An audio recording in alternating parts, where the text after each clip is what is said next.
പഹൽഗാം ഭീകരാക്രമണത്തിന് ഇന്ത്യയുടെ മറുപടി എന്ത്? ഡൽഹിയിൽ തിരക്കിട്ട ചർച്ചകൾ. സുരക്ഷാ കാര്യങ്ങൾക്കുള്ള മന്ത്രിസഭാ സമിതി യോഗം ചേർന്നു. പങ്കില്ലെന്ന് സ്ഥിരം പല്ലവി ആവർത്തിച്ച് പാകിസ്ഥാൻ.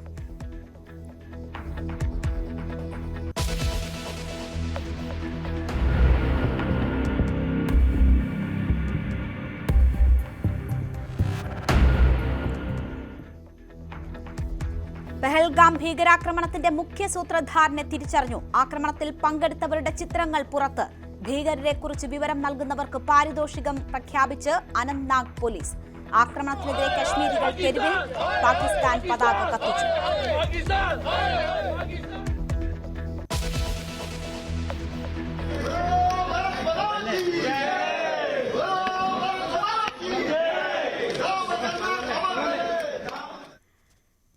കൊച്ചി സ്വദേശി രാമചന്ദ്രന്റെ മൃതദേഹം നാട്ടിലെത്തിച്ചു. ഏറ്റുവാങ്ങി ജനപ്രതിനിധികൾ. രാജ്യത്തിന്റെ നോവായി ഹിമാൻഷി നർവാൾ.